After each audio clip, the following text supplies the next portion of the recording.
My name is Richard Joseph Michael Ibranyi. This audio was recorded on July 21st, year 2011. It reveals some events during my stay at Michael Dimond's Most Holy Family Monastery in Berlin, New Jersey, and our move to Queen of Angels Monastery in Fillmore, New York, which was later called Most Holy Family Monastery after Michael Dimond lost the monastery in New Jersey to Father William Ashley. I will mention some anchor dates. On April 4th, 1996, I entered Most Holy Family Monastery in Berlin, New Jersey. In April 1996, I did the Second Coming of Jesus Christ speech. On October 14th, 1996, we moved to the monastery in Fillmore, New York. On August 29th, 1997, I was told to leave the monastery. On September 1st, 1997, I left the monastery. Hence, I was with Michael Dimond for 1 year and 5 months. In January or February of 1999, I recorded the Strange Voices videos.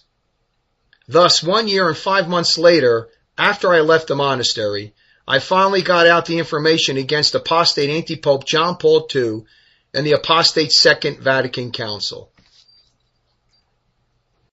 When Brother Joseph died, there was only one person. It was me and Brother... I wasn't even in there because Brother Joseph didn't want me to come in. God killed Brother Joseph so I can do the Second Coming of Jesus Christ tape. And the long story short, he never wanted me to come back and talk again after my layman speeches. So, because he didn't do that, God struck him dead. Brother Michael's the only one alive that's in the monastery, so who does it fall to?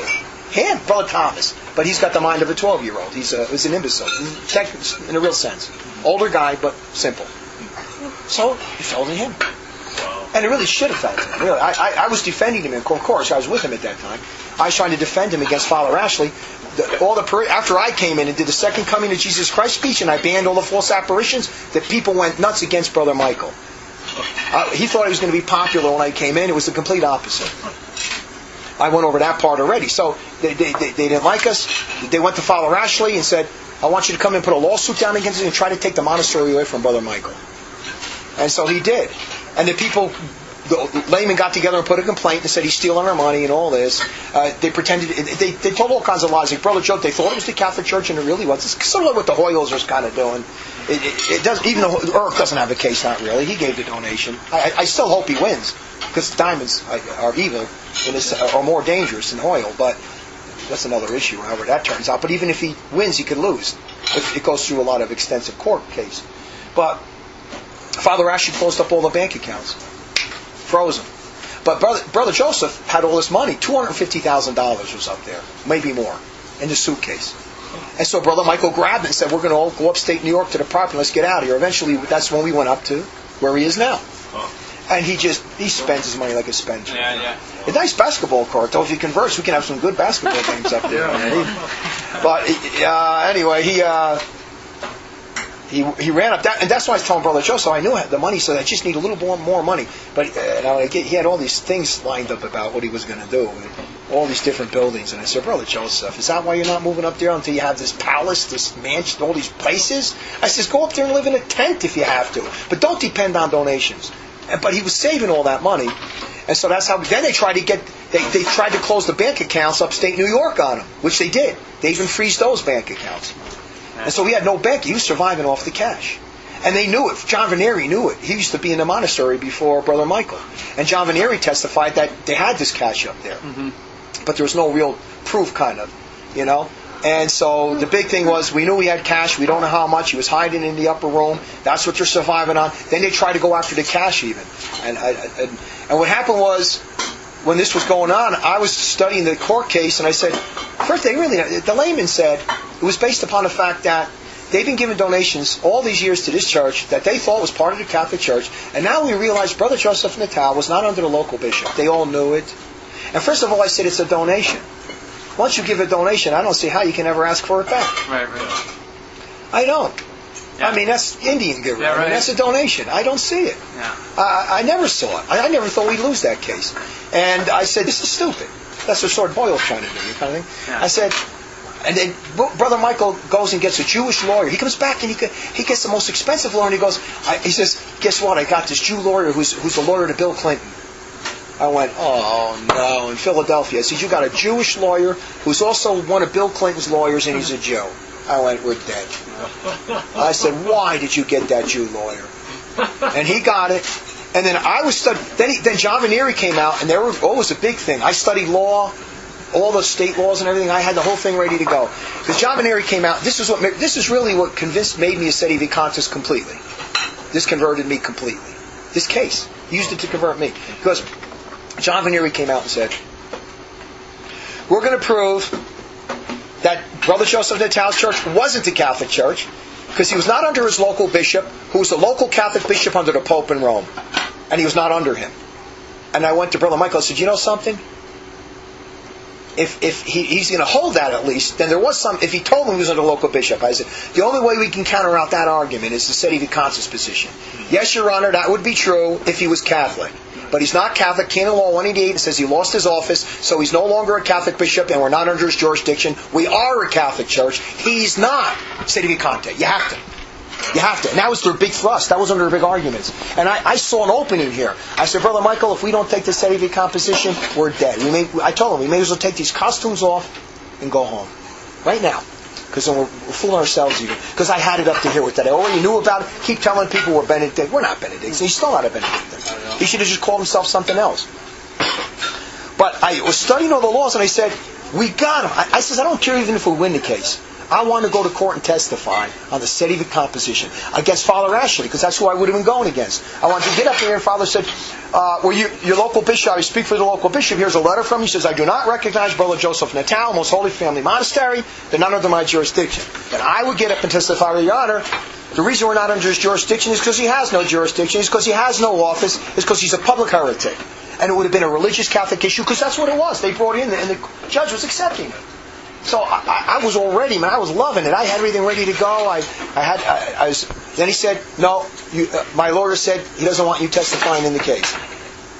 And they didn't take my position, because Brother Michael wasn't sedevacante either. And he didn't want to take the sedevacant position. So all this is going on. I went, Brother, that's what I told him. I got angry. I said, if you don't take sedevacant position, you're going to lose. Let's take off these costumes and go home. Because we're not under his jurisdiction. We are lying. That's what I came to myself even.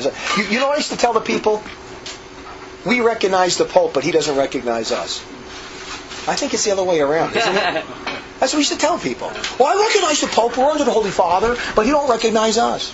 I mean, maybe in some legitimate disobedience you might have a case like that, but it was not holding very much water. I said, wait a second. And then when you got to sedevacant positions, you have all the ammunition. But he never let me testify. That was it. Keep him locked up in the monastery again. Keep Ibranyi locked up. No testimony. And all the money, we're surviving off of that money. It must have been $250,000 or more. Sal Montesano was hiding in the back of his black Cadillac. He had it on the property there. And he would always go down and get the money. And he knew it. That's why I asked him that question at the court case. He said, I said, did you have $150,000 in the back of Sal's Montesano's Cadillac? And that's where you get. Oh, no. Okay. All right. And then I asked Sal Jr. too. And he lied. Yeah. But that didn't have nothing to do with the case, but it came up. I just wanted to get him to lie, under oath or something. I don't know.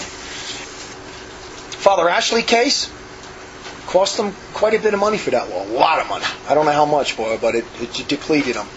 And he lost the case, lost the monastery, and I couldn't believe it. I says, I'm not saying we would have won anyway, even if I stood in. I wasn't mostly concerned. I was surprised, though, but that's what I mean, we never win. Even he still shouldn't have lost. Regardless, he shouldn't have lost. But I can't stand Brother Michael now. Even then, he was wacky, too. But he still shouldn't have lost. I mean, it was based upon donation. I said, how could the judge ever give Father Ashley's thing based upon... The people don't have no right to get their donations back. Yeah. What you give, you give. But they unfroze his bank account up in New York City. They unfroze that one. He can get that one back. But all the bank accounts in New Jersey were handed over to Father Ashley, along with the whole monastery and all the property. And he turned it Fraternity St. Peter's. I don't know what he calls it today.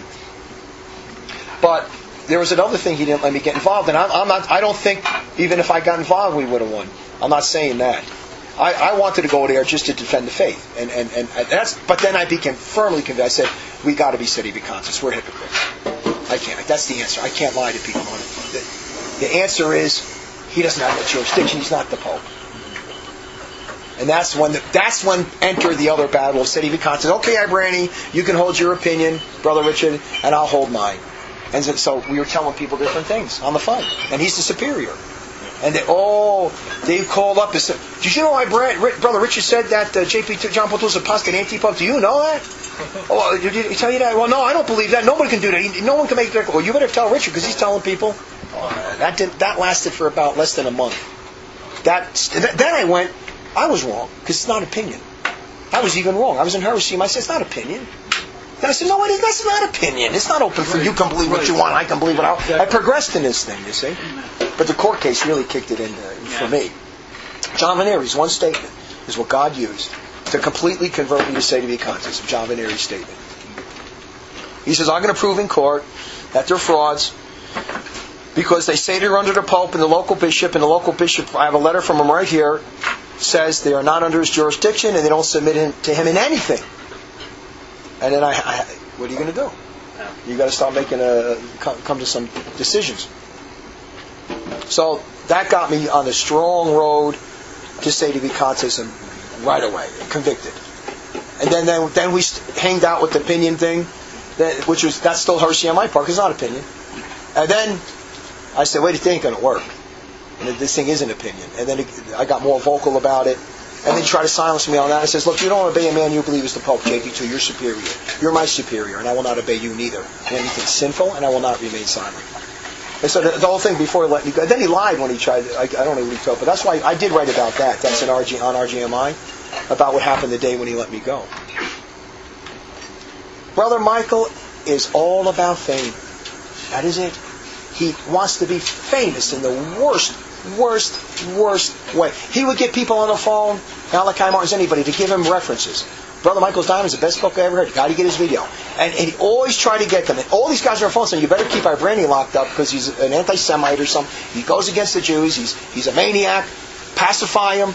Don't ever let him speak again. Now, and I promised that I was going to speak to these people after my second coming, that I'm going to give you the evidence. Well, that didn't take place till I don't know how many years later. I was then kicked out of the monastery.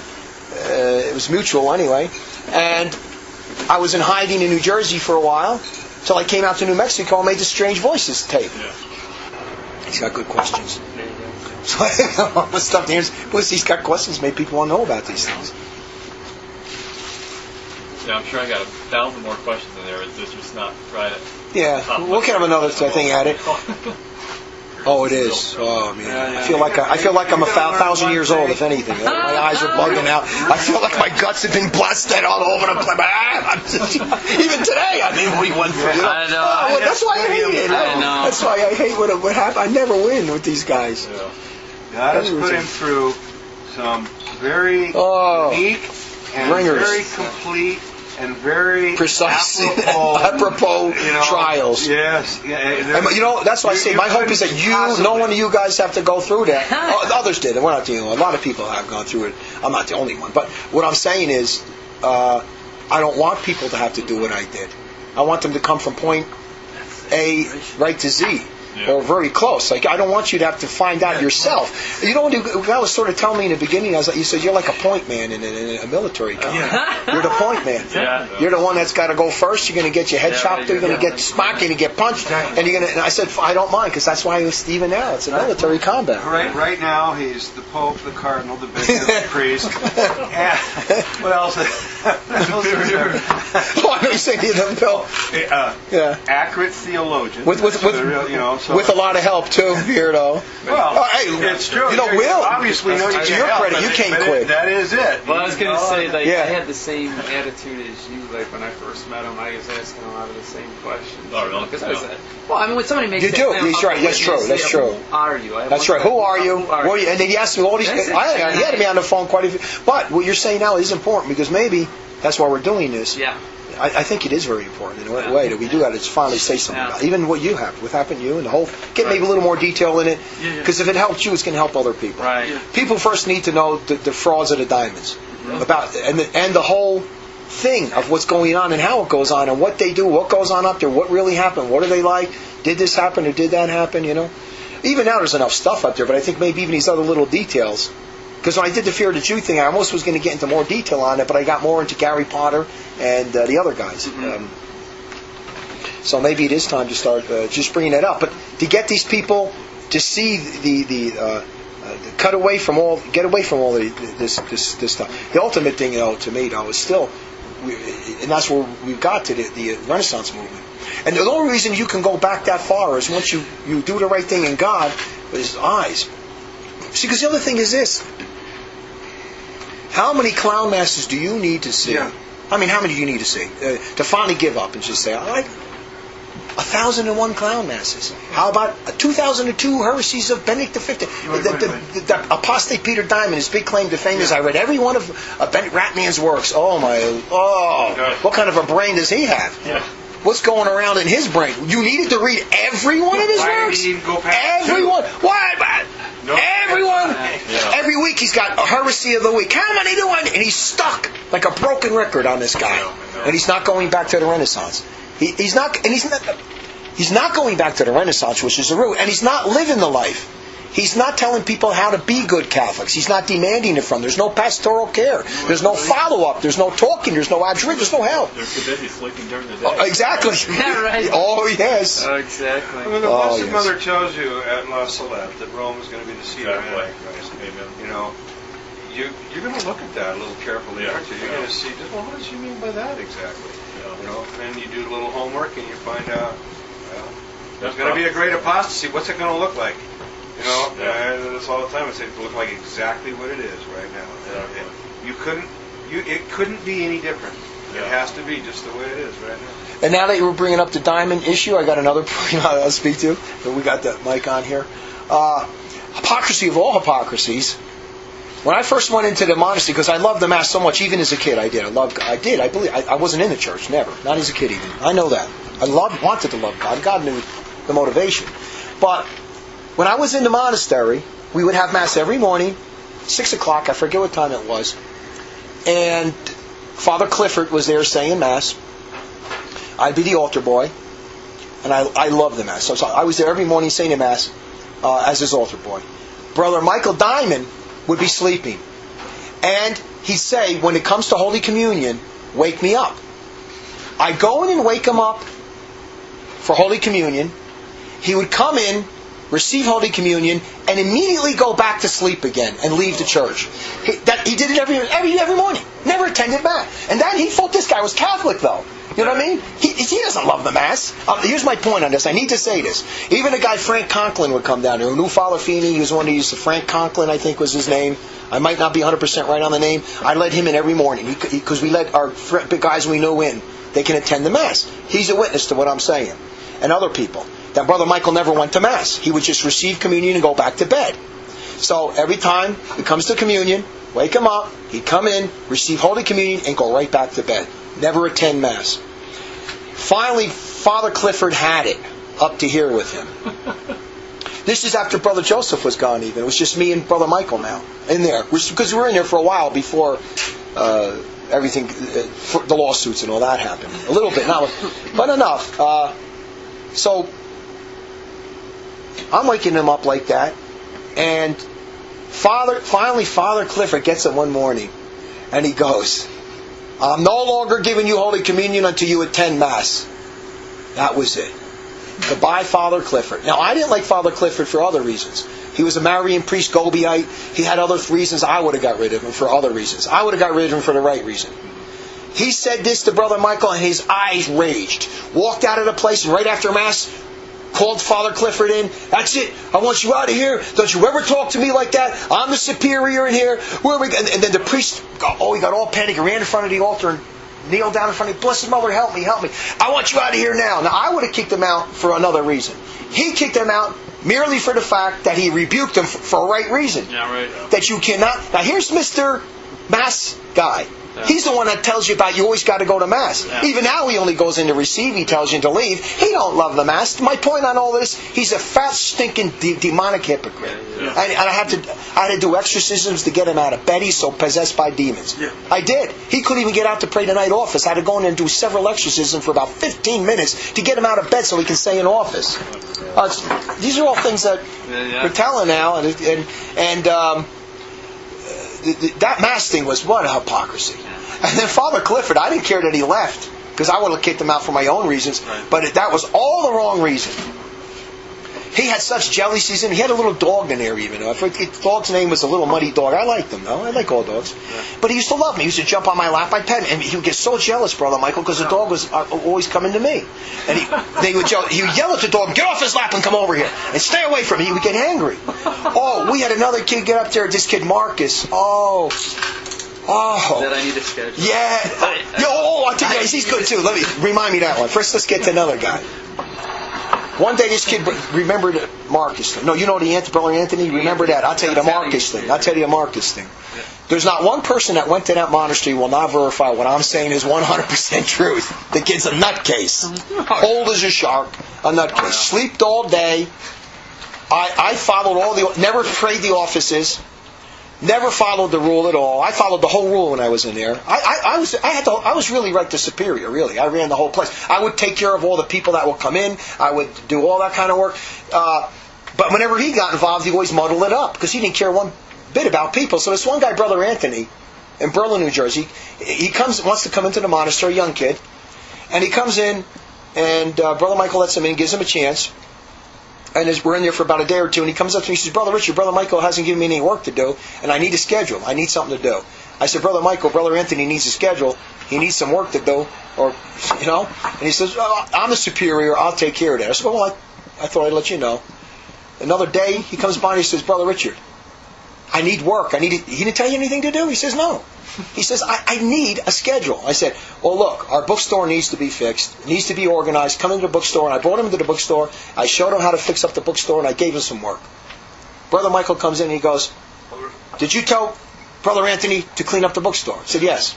He says, I'm the superior. I'm the one who gives out the work. I said, well, no one's telling him what to do. The bookstore needs to be fixed. The kid's standing around all day. Somebody needs to tell him what to do. He goes, I know. I'll tell him what to do. I says, well, then do that, please. And tell him to do something and give him a schedule. I'm the one who'll do it. Fine. That's how that argument ended, right? Then we're at the dinner table. Brother Michael's sitting here. Brother Anthony's over here. I'm over here. Brother Anthony's sitting and he's looking at Brother Michael and he goes, that's it, Brother Michael. No, he goes, I need a schedule, Brother Michael. I need a schedule.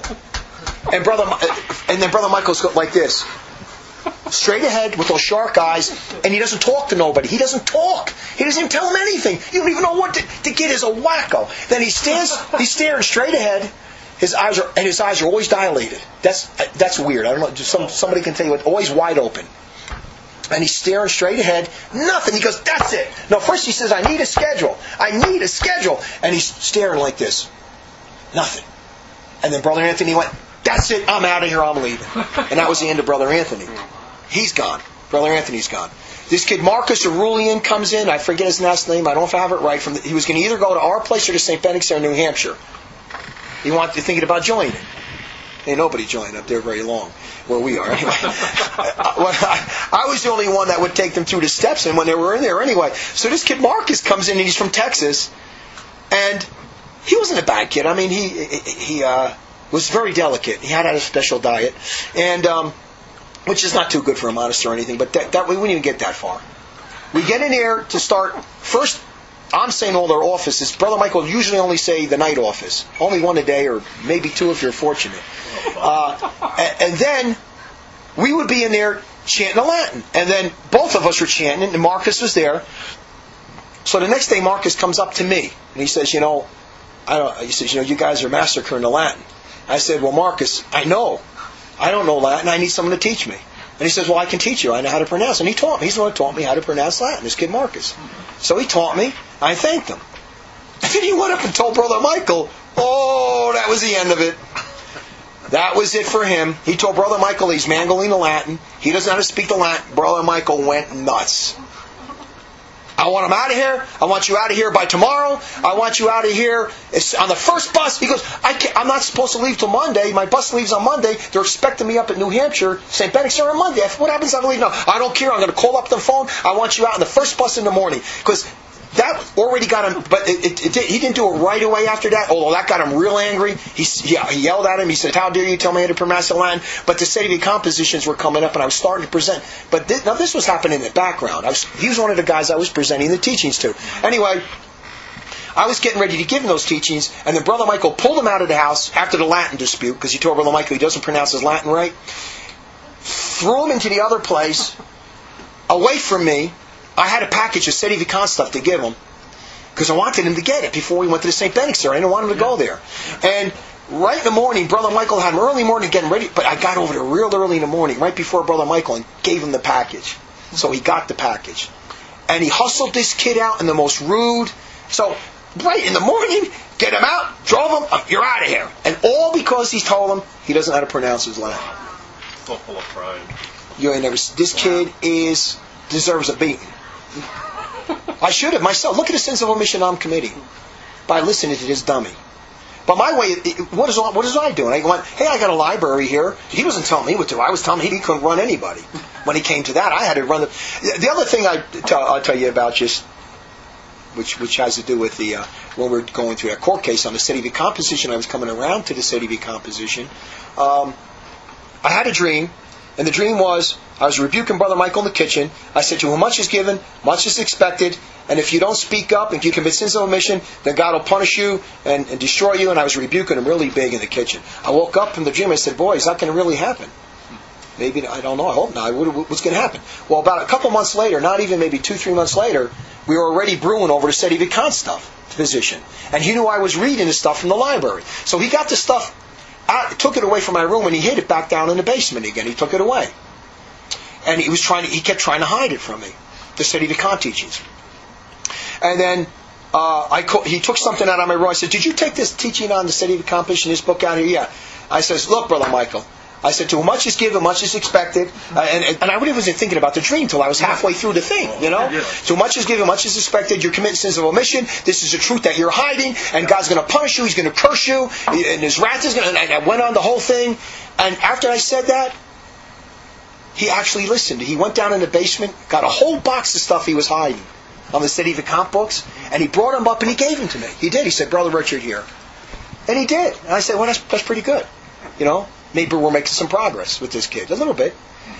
Well, that was one thing that happened. And later on, when his brother Bob came in, which I don't think I wrote about it, but I don't know if I said exactly how the actual thing happened.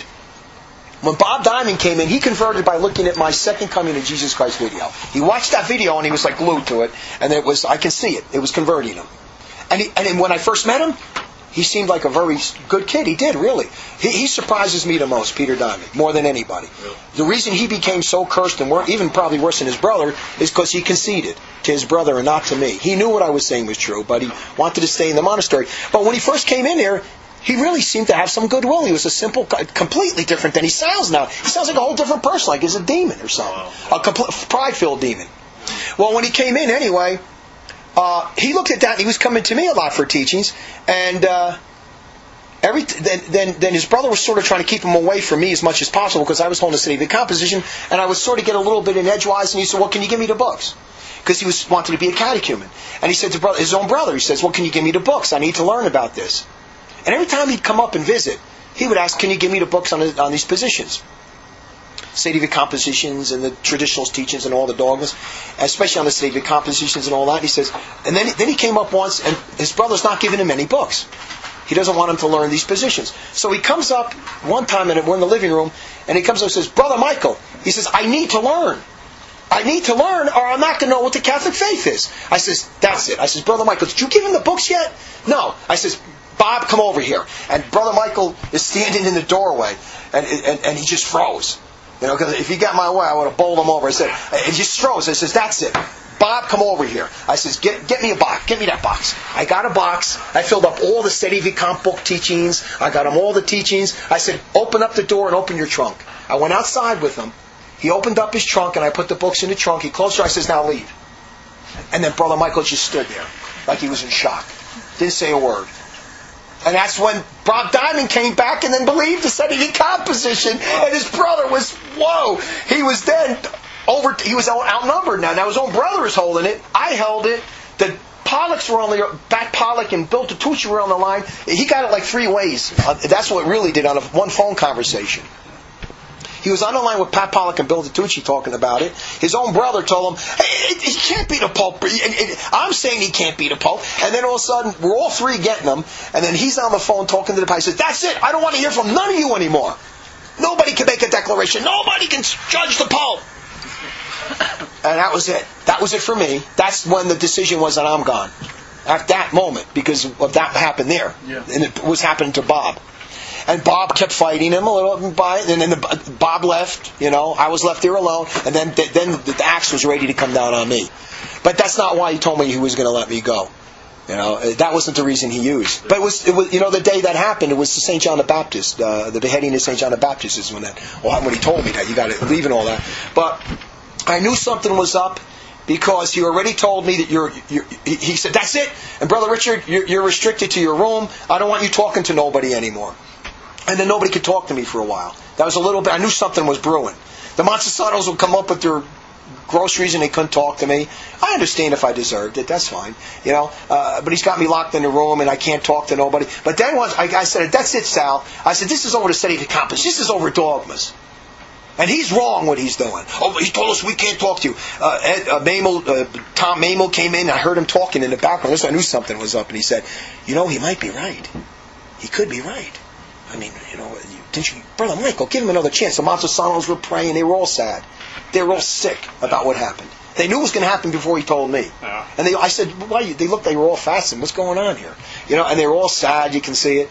So, but when he called me in to let me go, I forget who warned me. Montesano, someone said he had a gun in the left-hand corner of his desk. A gun. And it was a big table, and he was sitting over here, and I knew that. I says, well, I'm going to keep an eye on him. I says, the minute he reaches for that thing, if he pulls that gun, I'm going to make him eat it. I'll be over that table so fast. He's not.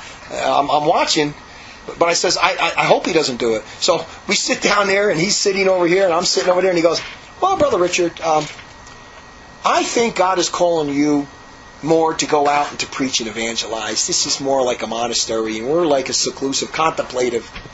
I said, Brother Michael, that's a lie, and you know it. I said, we're not strictly contemplative. We make controversial videos, and we owe it to the people to respond to them. We're not. You're letting me go because I hold the study of the composition because I believe John Paul II is an anti-pope. That's it. That's right. Nobody can make a declaration against the Holy Father. Nobody can judge the Holy Father. I says, I'm going to say this to you 5 times. Bucum est apostolos officio. And Canon Law 184, without declaration. I must have said it 3, 4, maybe 5 times. And then he went, that's it! And he went to the drawer with his left hand. I seen him reach it. I'm watching him. I went, don't go there. Don't go there. And he had the Montesanos in the other room too, I think. Watch this. But he didn't open the drawer. And he went, that's it, that's right, nobody can judge your Pope. And that's when I told him, well, look, you're the first one who doesn't obey John Paul II. When he gives a command, I don't obey you because you're my superior. So that's it, you're out. And that's when he kicked me out, I says, well, I don't belong here because I can't keep my mouth shut and I will not remain silent. I will not obey you on this. This may seem like a quibble, but you aren't judging the Pope. Because he stopped being the Pope. Oh, because he's not even a Pope. Yeah. But you could even judge him, and you could even factually judge a Pope. Yeah, you can make a factual judgment against a Pope. Oh, that's a good point. He's bringing up, and which you can make easy. If a Pope commits adultery, that's a factual judgment. Yeah. You can't juridically judge him. You can factually judge him. Yeah.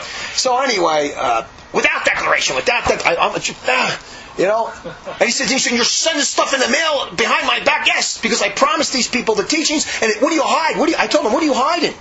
Cum est apostolos officius is a church document. What are you hiding? So, and that was it. And then that's when Sal Montesanos Jr. took me to Philadelphia where he was going home. And then Harry Rue picked me up in Philadelphia and he took me to the senior citizen home of Harry Rue. So I was sleeping on his couch for about 6 months there, after I left the monastery. But for a while, God left me blank, with no help. And I didn't know how to get out of here, and He was punishing me. Punishing me because of my sins of omission. Grievous sins of omission. I committed bad sins of omission. I knew it too. I look back and see it.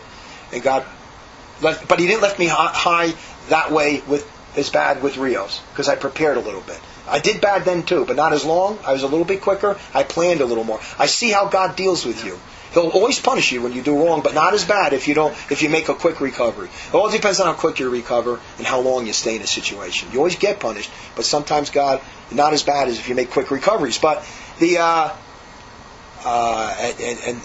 the beginning, I don't even know what his reasons were. I don't know what he was saying the reason was, but we had other kids come in there too. Poor kid, another kid come in there. He's like an ex-con or something. You can tell he had a criminal record. Relatives, guys we knew, and I think I could have worked with this kid.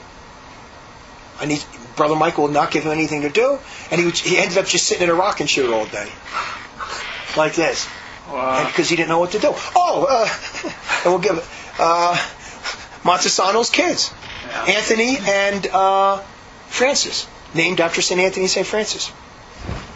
All right, Montesano, what dummies they are for staying with this idiot. And they know it. First, when they came in there, we had this family living on the property. They were like the caretakers. They were living in a mobile home at the bottom of the 90 acres of his property, and they would go out and shop and help him and all that. I said, Brother Michael, we should catechize. He had a big family. He had sons and grandsons, daughters and granddaughters. And he had a big family. And I said, Brother Michael, we should catechize them and teach them. No, we're monks, we're contemplative, we don't deal with the public. I said, this is an extraordinary situation. There's nobody here to help these kids.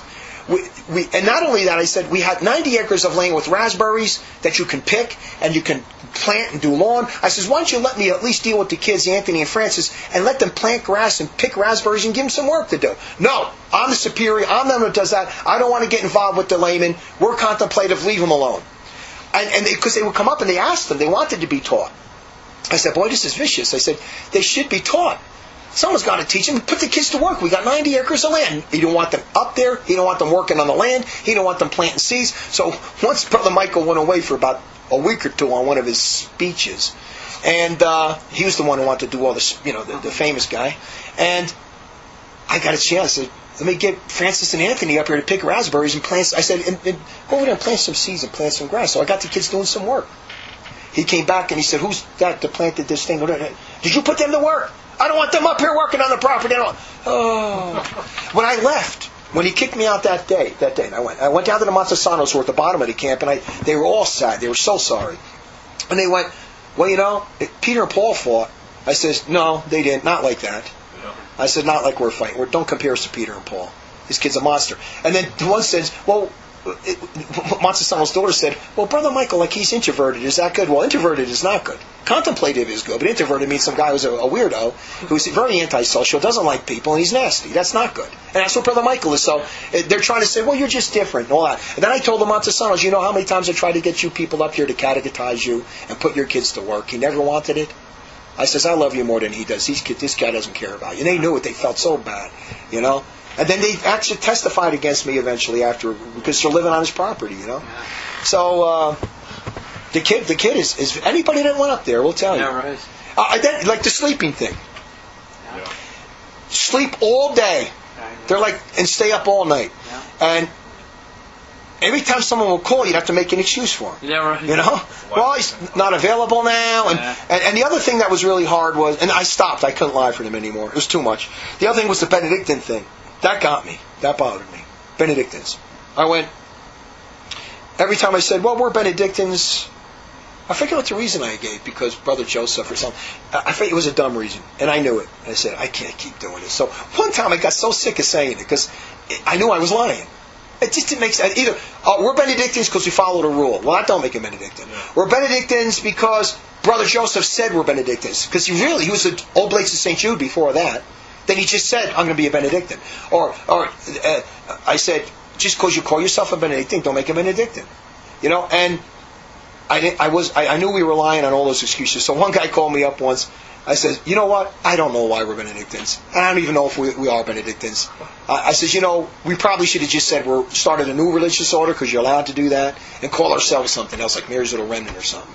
But don't call ourselves Benedictines. It creates a scandal. And I says, we're not Benedictines. I then started. And then he even stopped dropping the OSB for a while. Mm-hmm. And then he picks it up again. He went before Father Wickens to try to make him a Benedictine, but Father Wickens isn't a Benedictine. Then he went before Father Bernard, who said he was like a Benedictine, traditionalist sort of, to try to do vows before him to get legitimacy. It's a mess. Brother Joseph went to Latrobe, Pennsylvania, was kicked out because he was and for good reason too. He wanted to be a priest and he was crippled. Cripple cannot be a priest. Yeah. Brother Joseph was another piece of work himself. Started the Oblates of St. Jude, and then started to call himself a Benedict order because he wanted to be a Benedictine. That's about as simple as that's how it got. But he was going to the Benedictine in Latrobe, but he was kicked out. And to show you how bad that rebel is, he used to try to pretend to say Mass, even though he knew he wasn't a priest. And first of all, priests cannot, if you're crippled, you cannot become a priest. Or if you're injured, you're not allowed to. That's canon law. Yeah. So it goes back to the first days of the church. Yeah. He should have known better. Old Testament too. Old Testament, right. And so he'd pretend to say Mass and all that, and wanted to do the priesthood. And one time, he'd always tell the story, Brother Joseph was up there saying Mass once, and then a drop of blood came on the altar. I says, what are you telling me? God's going to give this guy transubstantiation? He doesn't have holy orders. What kind of a God would do this? I said, that's stupid. That don't make sense. That's. Are you sure you're telling me what you said? That had to be from hell, I said.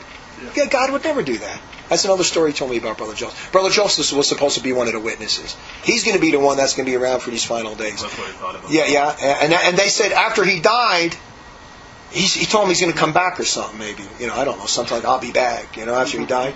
But what happened was he died very shortly after. He wouldn't allow me to do the second coming of Jesus Christ speech. Just look at the sequence of events. Everything that was leading to what happened was to get me to do that second coming of Jesus Christ speech. That was a very, very big pinnacle moment. A very powerhouse, a very powerful speech that needed to get out there. And God wanted it out there at all costs, no matter what. And so he killed Brother Joseph. I even had a chance to speak to Brother Joseph to tell him what he should have done. But he didn't do. And he knew he was doing wrong. But because for the sake of money and donations, he won't. They hated me so much, they would break my tapes, step on them. They would bring him in and break him in front of them. Don't let that guy speak in here no more and all that. He had a lot of pressure on him from these people, and he caved. Wow. He caved in. I don't even care any of that. The other part of the story I did tell about, I wanted to go and talk to. I'm glad I told that too. But one thing I don't know if I finished on that story was once the people finally left and everything, we had the big blowout, and Brother Michael wouldn't let me go out and explain things to them. I don't mind people even getting angry at me. I don't bother me. I don't even care if they punch me, fight me, we get into a little brawl or a fight. I'm going to try to tell you something out there. What the truth is and all that. And it was very bad that he didn't let me go out and talk to these people. Well, we would then start, Clifford's gone, so we're going to the SSP 10, Eddystone Chapel in Pennsylvania with Father Hugo. He's right here in New Mexico now, Father Hugo. Is a so-called Benedictine with Father Cyprian in Silverton. Where is it? In Silverton, right? Yeah. So-called Benedictine. So-called Benedictine. Oh, no, Silver City. Silver City. Yeah. And they're associated with the SSP 10, really. But anyway, we went out there to Mass, to go to Mass. We're sitting amongst the laymen and enter my experience with the SSP 10. That's how I got into conflicts with them. That's a long story. Which, maybe we'll tell it right now, sort of involves it. That little part. So we went in there, and the first week we come out, and Father Hugo calls me over. And some of the people saw my second coming tape, and they went, good, congratulations, Richard, I agree with you. Why are you whispering? Oh, I agree, I think Rome's going to fall. Oh, well, we're not allowed to talk about this. The priest doesn't. Well, we're trying to get the priest to show your tape here. And I was shocked. I said, well, why doesn't he like it? Why wouldn't he? Is he under the... Aren't they against JP too? Aren't they in opposition? I thought they would have liked... I really did. I thought they were going to accept me. I thought they would have said, thank you, Richard. This is great what you did, We were waiting for somebody to blast the bum. It was the opposite. And that's the first thing that shocked me. They tried to get the priest to listen to the tape, but even Father Hugo, when I'm leaving Mass the first time we attended, he said, I was with Brother Michael, he said, oh, Brother Richard, come over. He says, oh, what accent is that? Or he said, I heard your tape. He heard the tape. He was really wanted to talk. And I was going over to talk to him. I says, good, I got my chance. Brother Michael goes, Brother Richard, over here, silence, obedience, silence, we don't talk to nobody. I said, Father, I'm sorry. I have to obey, I can't talk. So, already went, that's weird, man. I had a chance to witness to this guy. So, that was the first week. Now, second or third week, I forget what week it was, we're in there, and all the parishioners that were angry at us, that couldn't talk to us, knew we were there, and they were attending Mass there themselves now, because they didn't have no place to go. So, one week, the first guy came up, and he just railed me, started yelling at me and all that, in the parking lot, cursing at me, and really bad. And Father Hugo, I think, spoke to him, and he made him apologize the next week. because he said, you better go up and apologize to Brother Richard. You attacked him too hard. And he did. But the week after that, 4 or 5 of them came up to me, but really nice now, like lambs. And they went, Brother Richard, please, would you please speak to us? He says, I just want to know what's happening. What's going on? I says, I've been wanting to speak to you for so long. Brother Michael's right behind me. Brother Richard, obedience, silence. We speak to no one. I said, I can't speak to you. Sorry. Then I was so angry. I go back to Brother Michael and I go, Brother Michael, I says, what's with this sign? It's a Benedictine rule. I says, if St. Benedict wants us to be silent in this situation, I want to become a Franciscan. Because I don't believe it. That's what I told him. I said, this is uncharitable and this is nasty. Yeah. This is mean. I had a chance to talk to these people. There's another good story. Look, I should have said, get lost, Every time we play basketball, I'd get back at him. I'd give him a couple submarine shots, knock him across the thing into the wall. He was a good basketball player. But I would always give him little submarines and go up and rough him up on the. No, I didn't do it too much, so viciously though. A little bit maybe once in a while, but not too much. I didn't really. But the kid deserved a beating though. He did deserve a beating, a good beating. He was like his big thing though was just fame, selfishness to the highest degree. He had never seen nothing like it. Did he grow up Protestant with his brother, or nothing? I think almost they were nothing. I think. I think his father's a Jew even. Yeah, a rich Jew, very rich Jew. I think. I've heard the rumor that they're Jews. I think he is. I wouldn't say that for sure, but I would think there's a great possibility that. Now I won't care if they were Catholic Jews of goodwill or anything, but his father's almost like an atheist or something. So he's probably one of these, and he's rich, very very rich. They were rich boys from North Philadelphia. The part of Philadelphia or Pennsylvania is very rich, rich kind of a kid, acting that way too. But Peter, getting back to Peter, just to finish a little bit of that off, what disappointed me with Peter, he did the most, Bob. I was really surprised at him. And he's another person. He's not the same person I met or knew. But after he let me go, Bob was devastated. He felt bad, he did. He even said, Brother Richard, let's go for a walk. And we went for a walk on the property, and I can tell he was sad. And he says, well, what do you think is going to happen now? And he says, well, you're going to be very famous for a short while. You're going to be very popular, and then everything's going to go. You're going to lose everything. And that's what I told him. And I had a chance to tell him that. And he was very concerned, I can tell. He cared. And I thought maybe after I left, this kid's going to follow. He's not going to stay. But instead, he stayed, because now he figures it's me and my brother. We can be these 2 kingpins on the mountain over here, us alone. No one, and whatever he was thinking.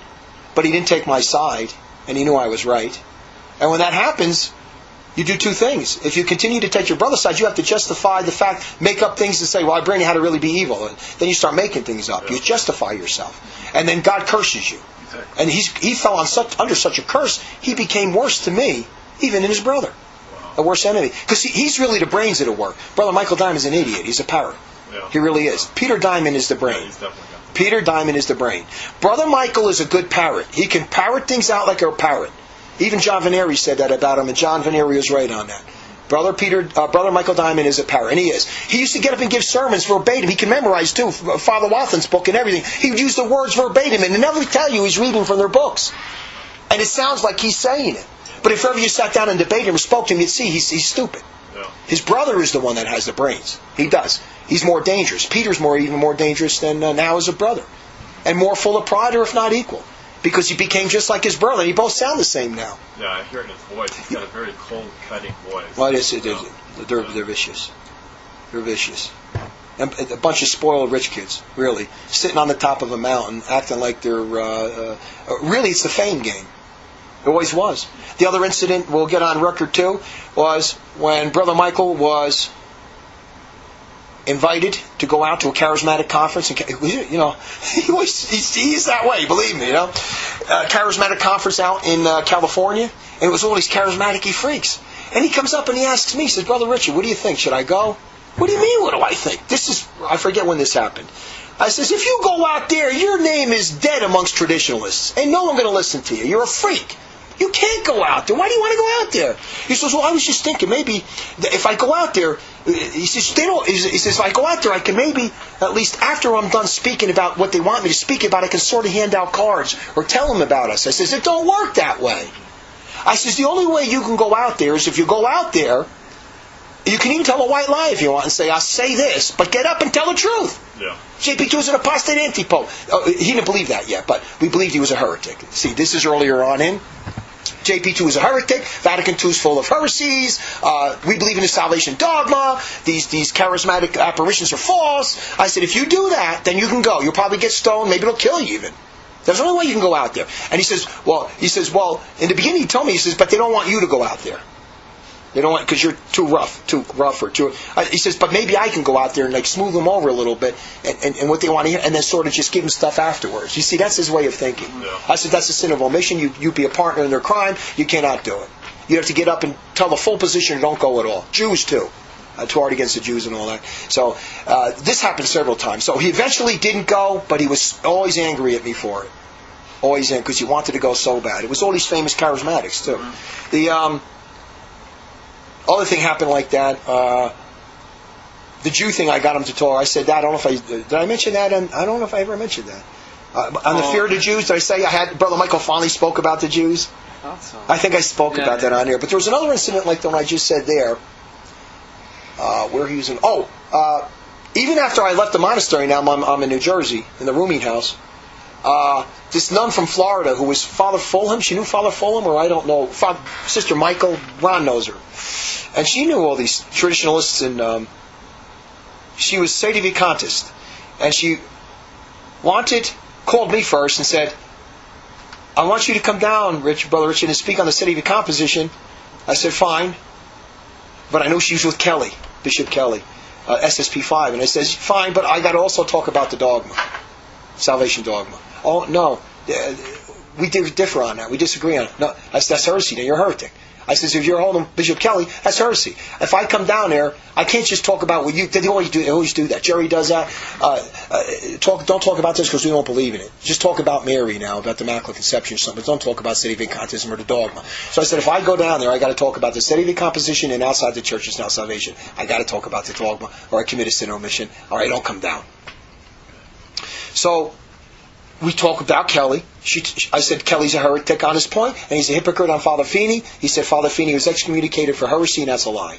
He was excommunicated for disobedience. And so I showed it to her. I said, call Father Feeney, Bishop Kelly, and test him. She did, and he still stuck to his guns about heresy. And he says, why do you still stay with Kelly? He's lying. I went at it with her back and forth. And I says, if I go down there, I have to speak on the dogma. Along with the sedevacant. She got Brother Michael to go down there. I don't know if he ever actually ended up going, but I think he did. Got him on the phone. He agreed he would talk about sedevacant and leave that out. Or send her a tape on her, or he went down even there. I forget. But that's the way they do it. Can I go out to the charismatic concert and talk about a few charismatic-y things and leave all the rest out? They all want to be famous. They all want to go out and get in front of people. Let me talk. I'll get up there and I'll spit all over every one of you. You want to talk. They should be arguing. I didn't think I'd be having enough strength to go this long. I think something got you charged up a little bit. Well, it's God's will. You saw everybody. Yeah, so do I. He's asking good questions, too. He's sort of like where you were, and that's what we need. Yeah, right. For people like you. Mm-hmm. They're in their 30s, right? Mid to late 30s, the Dime brothers? Yeah, they're probably in their 30s soon. Hey, if they convert, we'd have two good basketball players. I give you that much. He's a professional ping pong player and tennis stuff. Very good tennis player, yeah, he is. But he sleeps the rest of the time. Sleeps the rest of the day. Really, look, as much as I'm talking about them now, even if they convert, praise God. They'd have to do some extreme penance, keep their mouth shut for about 1 year, and be under me, submissive to me, and then I let them go out, and they'd be very good. Yeah. If they converted. But they'd need a major conversion. First of all, God have to give them a giant new heart, because they ain't got no heart at all right now. They need to get true charity. It could happen, though. I seen good. Everyone has a good side. Much as I'm talking about the guy, I see good sides in him, too, and his brother. But I don't... Right now, it's overwhelmed by pride and nastiness. Very bad, though, what he's doing, so you can't make excuses for that. No way. Sounds like he has no charity whatsoever. None. Zero. Didn't Christ say that we have to have some charity? Certainly. I mean, you can talk to anybody that went in there with him, and they'll tell you, oh, this kid was is unbelievable. It is unbelievable. Different, a lot of times people are different when you meet them in person. But, you look at there's no real pastoral care there for the kid. He doesn't care what you believe in. He doesn't care what you're doing. He'll maybe get angry if you resist one of his points out of pride and get a little bit, would be seen as some type of zeal. But he has no real care for an individual person's soul. Not even his own. Not even his own. Oh, the other thing too, at the St. Jehoshaphat Church in Rochester, that was another experience. Oh boy, what a mess that was.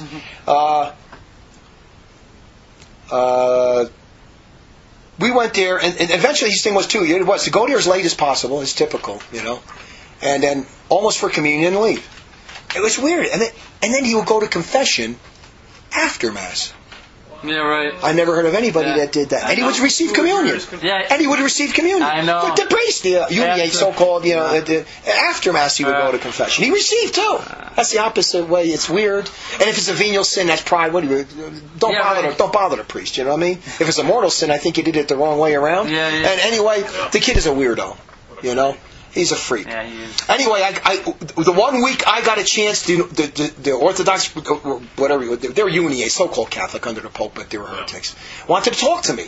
Again, he came up to me, I went to talk to him, I got to talk to him just for about 3 minutes. Brother Richard, that was it for him. And couldn't talk to him.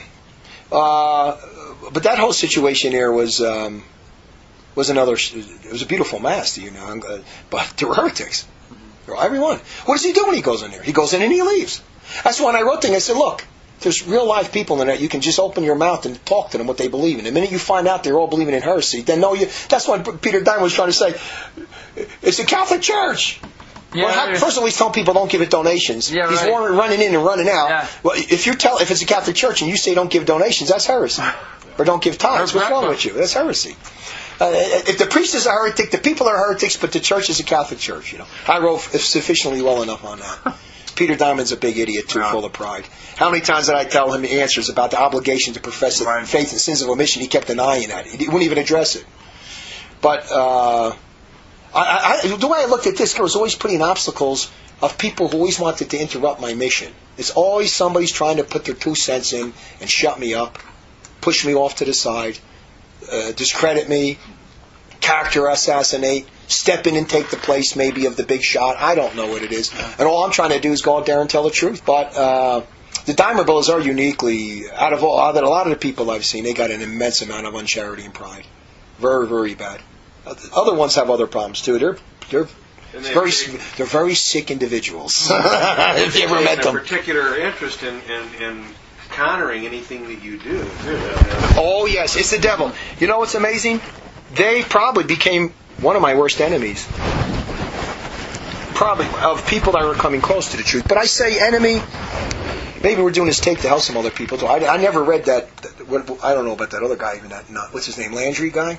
Oh yeah. I never read that article he wrote about me. Maybe one day I'll do something about. I was just thinking of him. I don't feel like if I try to respond to everybody, I'll be here till kingdom come. Certain things you do need to respond to. Maybe I need to respond to this thing, but I never read it yet.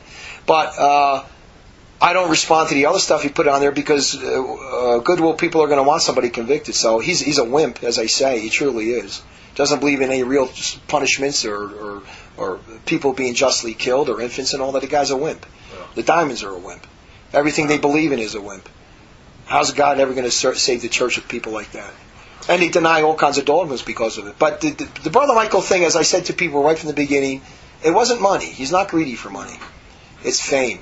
He's got it bad. That's why he's addicted to Padre Pio. It's weird. He's got such a devotion to him. It's a strange thing, man. It's almost he wishes he had this stigmata, and he wants to be a Padre Pio. And he's really he was in the beginning. He was with Bayside, the Bayside people in New York. Yeah, he was with the Bayside people in New York.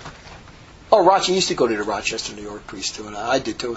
I committed these sins of omissions, knowing you know, I was thinking. Just this is from my perspective, so people don't do what I did.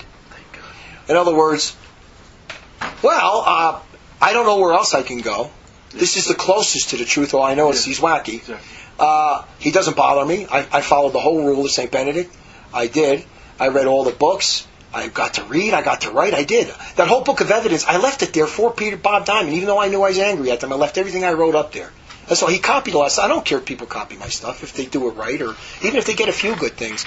But so I thought, this is giving me a chance. But God is almost like saying to me, better to go out and dig ditches than to have this false peace in this monastery where you think you are now. Yeah. That's what God showed me. And He did. I had to go out and work as an optician a year after that. That was my punishment. God consistently would punish me every time I did something like that. And He would say, that's for you're staying up here. And because then I thought because I wanted to be like a monk, even like a hermit, not even talking to people. You get so used to that life. But it's God, when God says, at what price? At what price? At what price? Better to go out and shovel horse crap than to every day, 8 hours a day, and go home, than to stay in a monastery like that. But that's my thinking. I got nowhere else to go. I can pray. I got the books. I'm writing. God must be pleased with this. Oh no, that is not the right way. If I obeyed God completely and got out of here really quick, things would have happened quicker and easier for me.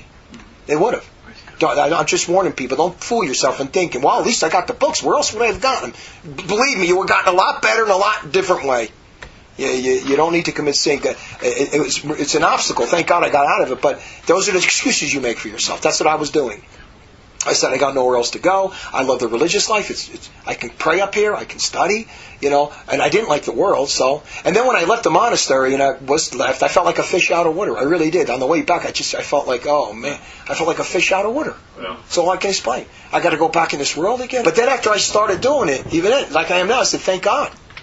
Because now I'm free at least. Because you're a prisoner when you're under that mentality. Because you got to commit sins of omission. You're going to keep your mouth shut. Look what the stuff I'm telling you that I allowed to happen. I rebuked the kid. A lot of stuff was going in the background. Sometimes he'd listen. Sometimes he won't. Sometimes he would get worse. But the whole thing was really about making his thing is fame, and that's all it's about. I don't know. I should tell the thing about the playing the cards, the canasta. I believe this kid's possessed me. There's other reasons I got. That's just one of them, though. But in the morning, I like recreating at night. That's when I recreate. I play war games in the night. But he'd have us right after Mass in the morning, after breakfast, go out and play canasta. And me, Mickey Galliano, and him. And Father Wathen was there one weekend and saw him. Father Wathen, trying to be polite, he said, well, there's nothing wrong with recreation. He should have really said, yeah, but 10 o'clock in the morning you're playing canasta? And I had to play canasta with them a couple mornings. He was doing this for a while. I went, okay, I'll substitute this for my recreation, and at night I won't recreate. So I tried to shift the hours, but it's a weird hour for me. That's the hour I do all my studying and spiritual work. And it was cutting into my stuff, but I obeyed. We're playing canasta. I would have played canasta at nighttime with him. But here he's doing it in the daytime, but that's not the point I'm going to make here. We're playing the game, and he was so serious about the game, it was like life and death. He tore the cards down like that. He'd take the cards like that. And then every time he would go into the bathroom, he would go in there for a while and then come back, and he would win uncanny. You would never see such cards. Mickey Galliano would look at us, and after about the third or fourth day, he went, do you notice every time he goes into the bathroom and comes back, he starts pulling cards like you've never seen? Not even a casino. But it's not the only time he did that. He did a lot of stuff like that. This kid, I really believe, is in direct communication with the devil. And the devil is giving him power. That's not just because of the card game. Other things I told you I had to do to get him up out of bed. And his eyes are always dilated. But this, I mention it because I played a lot of cards. I know when you have probabilities. This was straight out of hell. Every time he goes into the bathroom and comes back, he starts banging these cards out. This is beyond... Are you tired? It's impossible. So what would he do in the bathroom? Like communicate? Yeah, devil, maybe make some type of a pact, bring up his power, help me, do whatever his incantation is. That's all. I'm just telling you that as something. Vicky was there. We saw it. I played enough sport cards and stuff to know this is not of the human plane. Either God's doing it or the devil. That's all I'm telling you. But that's not the only thing. He'd be so laid up in bed with demons that I'd have to say exorcism prayers to get him out to just say the night compline. Maybe for 15 minutes before he'd be paralyzed. He says he'd be paralyzed. But now sometimes even I know saints could be attacked. It wasn't the case with this kid. And his eyes were always dilated, wide open. I don't know if that was a medical condition or what. But the kid, there's other things if I have time to think about it, I can bring it back up. But I guarantee this kid was making pacts with the devil. He's definitely making pacts. And if you met him, it's not hard to believe after what I'm telling you here. Yeah, right. He's as cold as a shark. Yeah. But there's another side to him that is good. I saw it. Every time every now and then a good side with him will come out. And everyone has a good side in their life. So I don't want to say so possessed that he can never be good. The good side of him is good. You know? Everyone has that. So. But I'm telling you, yeah, that's true. Yeah, you're right. Oh, yeah, except for Antichrist. Well, there's other things. But anybody who knows that's not normal. And it was 3-4 days in a row. Mickey and I kept saying, "What is he doing when he goes in here? This is diabolical." Or we said, "This is some weird." And then he would come out, and when you play cards, he'd throw the card, and he'd look at you, and he throws the card down, and he would take the card. And he would go like this. He would go like that. And he'd go like, "Whoa, this is a card game, man. Take it easy." Yeah. Oh yeah, well, I mean, like vicious, you know, kind of strange kid. Yeah. Was he in the bathroom for a long time, or Not too long. Oh. But long enough to do whatever he did to come back, and then he gets this whatever he's doing here with the cards. Oh yeah, and he'd even tell you. He'd tell you. He'd be paralyzed in bed and ask me to pray for him to try to get him out of bed.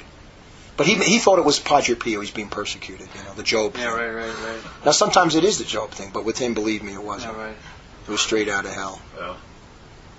What a battle! You know, you don't know who's they're all evil. You know, then the Father Ashley group and the Howard Walsh group and all that. You must have met basically every traditionalist priest in the country. Oh, That's what yeah. it sounds like. Oh yeah, God, that's what he said. It's strange the way God put me in these positions. I know in the beginning too that these priests knew something was happening with me, but one guy even told me, "Yeah, we know that there's signs there, but we don't know if it's from the devil or from God." And I said, "Well, I agree. I wouldn't trust anything, but you've seen something. Something's up.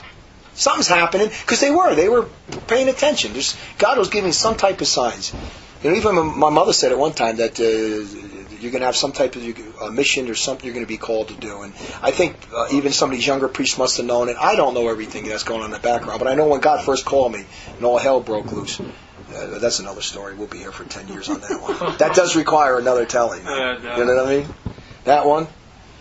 Yeah. When I was attacked by every devil in hell, you know, and the guardian angel saying, you know, and now it all begins. People are coming and asking me all questions. I had Jews asking me about the Messiah from Brooklyn and stuff. I don't even know, what are you asking me for? I had one Jewish woman come in and ask me, is the Messiah going to be a chauvinist? Or like a macho who's a feminist, you know? And I said, what is she asking me about the Messiah for?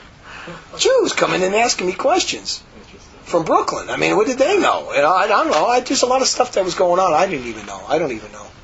And I don't care. If God wants me to let him know, he will. That's when I was back in New Jersey before everything, you know, when it all began. That's when God first called me. This recording was produced by Mary's Little Remnant, 302 East Joffrey Street, Truth or Consequences, New Mexico, 87901-2878, and can be accessed on my St. John the Baptist website at www.johnthebaptist.us.